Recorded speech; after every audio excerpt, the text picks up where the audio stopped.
Hello friends, सभी लोगों का स्वागत है। आज के वीडियो में महत्वपूर्ण ट्रिक देखेंगे जो आपके लिए काफ़ी इम्पोर्टेंट है। बार बार हम लोग कन्फ्यूजन कर जाते हैं ऐसे प्रश्न में जहां एक से अधिक प्रश्न बनता है, जैसे हॉकी से संबंधित कप, ट्रॉफी और यूएनओ का जो सदस्य है, जो अंग्रेज आए हैं भारत में, जो विदेशी सब आए हैं, तो ये क्रम से पूछ लेता है। तो हम लोग क्या करते हैं, कन्फ्यूज कर जाते हैं। तो इसी को दूर करने के लिए ट्रिक के माध्यम से देखेंगे। यदि आपको अच्छा लगेगा तो चैनल को ज़रूर सब्सक्राइब कीजिएगा। और काफ़ी महत्वपूर्ण ट्रिक है, एक वीडियो अपलोड हो चुका है और ये दूसरा है। यदि आप लोगों का अच्छा रिस्पॉन्स रहा तो सभी सब्जेक्ट का जहां फंसने वाला है मैं ट्रिक से कंप्लीट करवा दूंगा। प्रारंभ कर रहा हूं कि आज के वीडियो को पहला कौन सा है कि संयुक्त राष्ट्र जो है यूएनओ, जिसकी स्थापना 24 अक्टूबर 1945 को की गई थी। तो इसमें जो सदस्य है, टोटल 15 सदस्य होते हैं। तो 15 में जो है 5 अस्थाई सदस्य है। तो अस्थाई सदस्य कौन कौन से हैं वो आपसे पूछ लेता है बार बार कि निम्नलिखित में से कौन सा जो है आपको अस्थाई सदस्य नहीं है। और 24 अक्टूबर 1945 जो है यूएनओ का स्थापना मनाया जाता है। और 24 अक्टूबर को स्थापना दिवस कब हुई है, 1945 में। तो इसमें जो ट्रिक है आपको ध्यान रखना है, रूस का फेस। रूस का फेस आपको ध्यान रखना है। रूस का जो है फेस, यूएनओ से संबंधित अस्थाई सदस्य के लिए ट्रिक याद रखना है आपको, रूस का फेस। रूस का फेस से, जैसे रूस से आप लोग जान रहे होंगे, रूस हो जाएगा। रूस जो है यूएनओ का अस्थाई सदस्य है और भारत को अस्थाई सदस्यता के लिए बार बार यही सपोर्ट करते हैं। तो रूस का जो है फेस, तो रूस हो गया, एक सदस्य हो गया अस्थाई सदस्य में, एक हो गया रूस। और यहाँ पे का रहेगा साइलेंट। एफ से हो जाएगा फ्रांस। एफ से ध्यान रखना आपको, फ्रांस। तो फ्रांस भी है यूएनओ का अस्थाई सदस्य। ए से हो जाएगा यूएसए, संयुक्त राज्य अमेरिका जो है, ए से हो जाएगा अमेरिका। और सी से हो जाएगा, सी से आपका हो जाएगा चाइना। चाइना जो है ये भारत का कभी सपोर्ट नहीं किया है यूएनओ में, तो सी से चाइना हो जाएगा। ई से हो जाएगा ब्रिटेन, इंग्लैंड। तो इंग्लैंड आपको ध्यान रखना है ई से। तो यूएनओ का जो सुरक्षा परिषद है उसमें टोटल 15 सदस्य हैं। 15 में 5 अस्थाई सदस्य हैं। अस्थाई सदस्य का ट्रिक ध्यान रखना आपको, रूस का फेस। रूस मतलब रूस हो गया और का साइलेंट रहेगा। एफ मतलब फ्रांस, ए मतलब अमेरिका और सी मतलब चाइना, ई मतलब इंग्लैंड, ब्रिटेन। तो ब्रिटेन हो गया। तो आपको यहाँ पे जो है इसका डिटेल दिया हुआ है, तो आपको इसको ध्यान से देख लेना है कि रूस हो गया एक सदस्य, एफ से फ्रांस हो गया, ए से अमेरिका, सी से चाइना और ई से इंग्लैंड यानी ब्रिटेन। 24 अक्टूबर 1945 स्थापित हुआ था। अब यहाँ पे हॉकी से संबंधित जो है कप और ट्रॉफी, ये प्रश्न पूछ लेता है बार बार कि हॉकी से संबंधित कप कौन सा है, या फिर रंगास्वामी कप किस खेल से संबंधित है, ध्यानचंद ट्रॉफी किस खेल से संबंधित है, बेगम रसूल बेगम कप किस खेल से संबंधित है, आगा खान कप किस खेल से संबंधित है। तो ये भी हॉकी से संबंधित है। पहले सबको आप लोग देख लीजिए, फिर ट्रिक को देखेंगे। और फिर राजा रंजीत सिंह ट्रॉफी, राजा रंजीत सिंह ट्रॉफी के बारे में पूछा जाता है किस खेल से संबंधित है, तो हॉकी से है। मारूगप्पा जो है, मारूगप्पा कप जो है ये भी हॉकी का कप है। Azlan Shah cup most important है, अजलन शाह कप। और नेहरू ट्रॉफी ये भी आपका हॉकी से संबंधित है। तो इसका जो ट्रिक देखेंगे, तो हॉकी से संबंधित खेल के लिए ट्रिक है आर.डी. बर्मन। आर.डी. बर्मन आपको ध्यान रखना है, बस आर.डी. बर्मन आपको ध्यान में रखना है। और इसमें सारा आपको आ जाएगा आर.डी. बर्मन। और ये कैसे ध्यान रहेगा, आप जिस रूम में पढ़ते हैं, जहाँ बैठते हैं, अधिक समय बिताते हैं, आसपास में एक खाली पेज में आपको उसको चिपका देना है और उसमें इसको लिख देना है।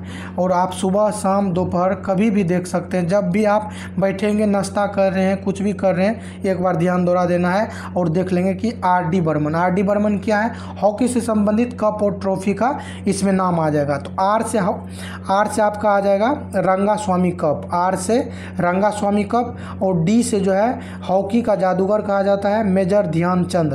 तो ध्यानचंद के नाम पे एक ट्रॉफी है हॉकी में, डी से। तो आर.डी. तो आर से रंगास्वामी, डी से हो गया ध्यानचंद ट्रॉफी और बी से हो गया बेगम रसूल कप।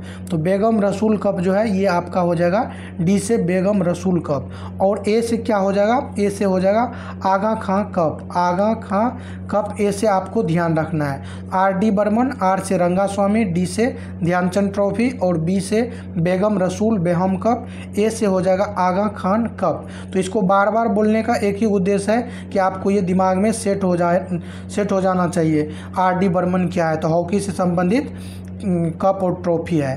तो आर डी बर्मन में ए तक हो गया था। और आर से है राजा रंजीत सिंह ट्रॉफी, एम से मरुगप्पा कप, ए से अजलन शाह कप और एन से है नेहरू ट्रॉफी। तो ध्यान रखना है आपको, यहाँ पे फिर से लिख दे रहा हूँ R D Burman, R D Burman.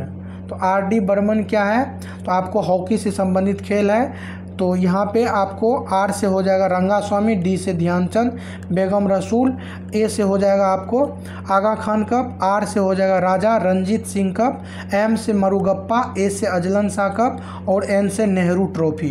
तो आपको याद हो गया होगा और इसको बस आपको लिख के चिपका लेना है R D Burman. R D Burman क्या है, हॉकी से संबंधित कप एवं ट्रॉफी। और ये जो है आपका मोस्ट इम्पोर्टेंट है, ज्वालामुखी से निकलने वाली गैस, क्योंकि ये आपको डायरेक्ट ऐसे पूछा जाएगा कि निम्नलिखित में से कौन सी गैस ज्वालामुखी उद्गार के समय नहीं निकलता है, या ज्वालामुखी से निम्नलिखित में से कौन सा गैस संबंधित है या फिर कौन सा नहीं संबंधित है। तो 3 आपको दे देगा इसमें से और एक चौथा कोई दे देगा जो संबंधित नहीं रहेगा। तो ज्वालामुखी से निकलने वाली गैसें कौन कौन सी है, तो सल्फर काजल, ट्रिक है आपका, सल्फर काजल हाँ हाँ हाँ, सल्फर काजल हाँ हाँ हाँ। तो ये ध्यान रखना है, सल्फर काजल हाँ हाँ हाँ 3 बार है, सल्फर काजल हाँ हाँ। मतलब सल्फर मतलब हो गया सल्फर डाइऑक्साइड, यानी ज्वालामुखी से संबंधित गैस है सल्फर डाइऑक्साइड। और काजल, का से हो गया कार्बन डाइऑक्साइड, और जल से हो गया जल से जलवाष्प, जलवाष्प यानी ज्वालामुखी के समय सल्फर डाइऑक्साइड, कार्बन डाइऑक्साइड, जल से जलवाष्प। और हाँ हाँ मतलब हो गया हाइड्रोजन सल्फाइड, हाइड्रोजन क्लोराइड और हाइड्रोजन फ्लोराइड। आपको ध्यान रखना है 3 बार जो हाँ है तो इसका मतलब हो गया हाइड्रोजन सल्फाइड, हाइड्रोजन क्लोराइड और hydrogen fluoride, sulphide chloride fluoride. तो हाइड्रोजन का 3 है, कौन कौन सा है, हाइड्रोजन सल्फाइड, हाइड्रोजन क्लोराइड और हाइड्रोजन फ्लोराइड। ये तीनों जो है ज्वालामुखी के समय निकलता है। सल्फर डाइऑक्साइड है ही, का से कार्बन डाइऑक्साइड, जल से जलवाष्प। तो ये भी आपको ध्यान रखना है। चलिए नेक्स्ट देखते हैं। सभी को बस आपको क्या करना है कि कहीं भी आप इसको चिपका देंगे लिख करके, तो वो सभी आपके ध्यान में रहेगा। अब है भारत में यूरोपीय कंपनी का आगमन, भारत में यूरोपीय कंपनी का आगमन है। और एक चीज़ आप लोगों को क्लियर रखना होगा कि जो लोग याद रखे हुए हैं किसी न किसी तरीक़ा से, उनको ज़्यादा इस पे जोर देने का ज़रूरत नहीं है। जो नहीं याद रख पा रहे हैं या जिनको अभी तक याद नहीं हुई है और बार बार एग्ज़ाम में या कहीं आप प्रैक्टिस सेट के दौरान प्रश्न आता है तो गलत कर जाते हैं, तो उन लोगों के लिए ज़रूरी है।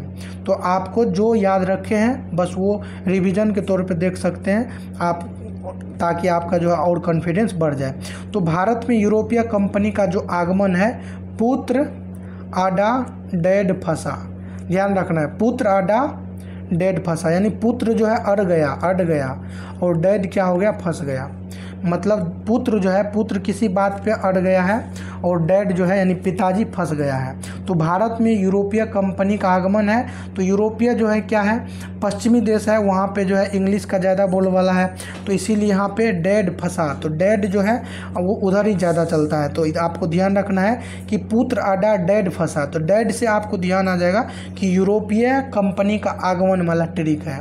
तो पुत्र जैसे अड़ा तैसे ही डैड फंस गया, तो डैड फंसा। तो आपको ध्यान रखना है पुत्र से क्या हो गया, पुर्तगाली, पुर्तगाली जो है ये सबसे पहले पुर्तगाली आया था 1498 में।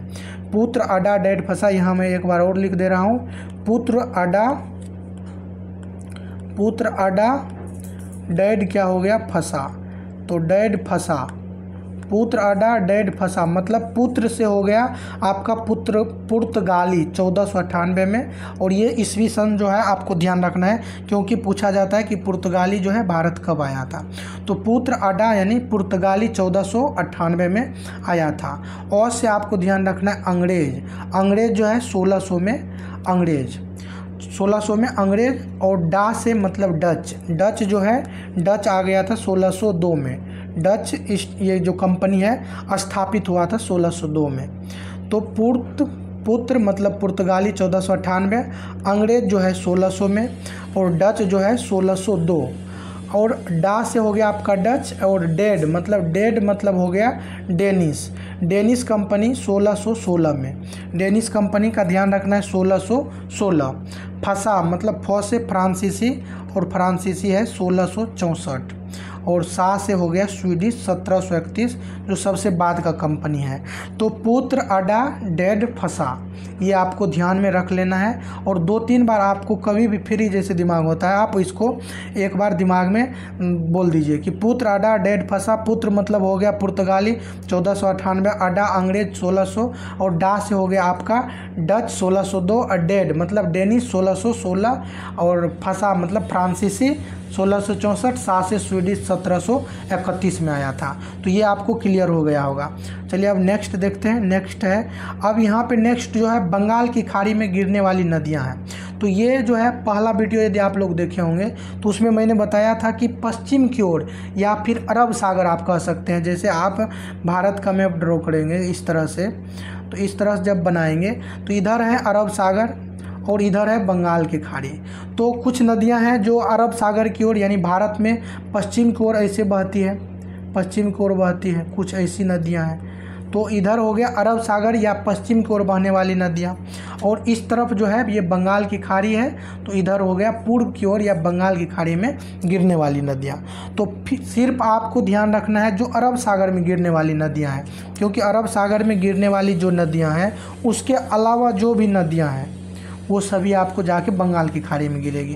तो अरब सागर में गिरने वाली नदियाँ का जो ट्रिक था वो क्या था, तो यहाँ पे आपको बस ये ध्यान रख लेना है कि जैसे कावेरी है, कृष्णा है, तो ये आपको जा कर के कहाँ गिरती है, कावेरी कृष्णा इधर बंगाल के खाड़ी में। महानदी भी ओडिशा में बहती है, ओडिशा आपको इस आसपास में मिलेगा इस लोकेशन में, तो वो बंगाल की खाड़ी में गिरती है। गंगा नदी आप जानते ही हैं, उत्तराखंड से निकलते हुए इधर यूपी, बिहार, झारखंड होते हुए पश्चिम बंगाल होते हुए आपको झारखंड नहीं जाती है, तो ये आपको चली जाएगी बंगाल होते हुए इधर बंगाल की खाड़ी में।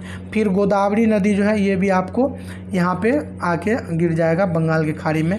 ब्रह्मपुत्र नदी के बारे में आप लोग जान ही रहे हैं कि ब्रह्मपुत्र नदी जो है यहाँ से ऐसे असम से घुस करके फिर ऐसे इधर घुस जाता है बंगाल की खाड़ी में। तो आपको केवल अरब सागर में गिरने वाली नदी याद रखना है, और उसका जो ट्रिक है उसका ट्रिक है अरब सागर में गिरने वाली नदी के लिए नमस्ते लंदन। नमस्ते लंदन पार्ट 1 यदि आप नहीं देखें तो उसे ज़रूर देखिएगा, क्योंकि वहाँ से आपका ये क्लियर हो जाएगा। तो ये नमस्ते लंदन जो है ये अरब सागर या फिर आप कह सकते हैं पश्चिम की ओर बहने वाली नदियाँ हैं। तो इसके अलावा जो भी बच जाएगा सभी जाके बंगाल की खाड़ी में गिरेगी। तो आपको केवल एक अरब सागर तरफ गिरने वाली का ध्यान रखना है, क्योंकि इधर कम है और बंगाल की खाड़ी में गिरने वाली नदियों की संख्या ज़्यादा है। तो नमस्ते से नौ से नर्मदा हो गया, मौ से माही हो गया जो भारत में कर्क रेखा को 2 बार काटती है। 100 से आपको ध्यान रखना है साबरमती नदी है, और वहीं जो है गुजरात में यहीं से दांडी मार्च प्रारंभ हुआ था। दांडी मार्च इसी में विरोध किया था नमक बना करके।